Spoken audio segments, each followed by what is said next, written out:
It's anything that you can define cost and an operational metric around. If you can't find dollars and an operational metric, you don't have a product or service. You have a cost, right? If you have operational metrics that don't have any cost around them, you don't want them, right? They're kind of useless. So it's really where we have the convergence of those two things. So product and service design has two parts to it.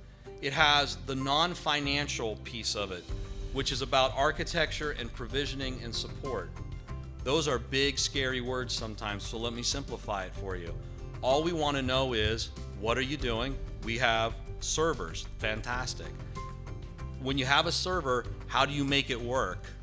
Right? We have an operating system. Oh, that's fantastic. What do we call the operating system? Well, we have Windows, we have Linux, we have AIX. God forbid you have Solaris, but you probably do somewhere. Right? It has a physical component to it, right? So it's got hardware with CPU and RAM. This is not hard. This conversation is very simple. And by the way, as IT finance folks, you don't actually have to know the answer to this question. All you have to know is who knows the answer to the question. Because you can sit down with these folks who run your server teams and ask them, what's a server? What are its pieces? And they will explain it all to you, and then we're just going to write it down. It's very straightforward. And then we ask them, how does somebody get a server who needs one? And how do you know they need it? Right? Sometimes we call that a CMDB. Sometimes we call it a service catalog. Sometimes we call it help desk. They call and request something. They're going to tell you how we figure out who needs something, and now we know who's using it. Whatever that meant, we're just going to write it down. Very straightforward and simple.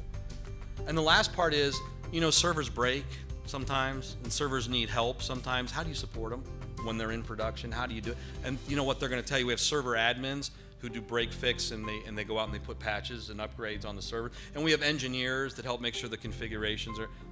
You're just going to write that down. It's not complicated at all. And you as an IT financial management professional do not have to have the technical knowledge. We just have to know who to go ask. And then we have to talk about the cost elements. Cost elements are pretty simple. You guys are all in IT financial management. I'm going to tell you the cost element for everything you're doing. You ready? It's either labor or non-labor. If it's labor, it's people, right? If it's non-labor, it's hardware or software. Sometimes it's a contract, right? It's like not hard at all. So now we got a real simple thing. You said admins were people who did stuff to the server. That would be labor. Where's their salary costs? Now all we're doing is mapping. It's very straightforward and very simple. And the last piece of it is counting. You got to put metrics on it. How do we count our servers? Right? How do we count our storage? How do we count our hours?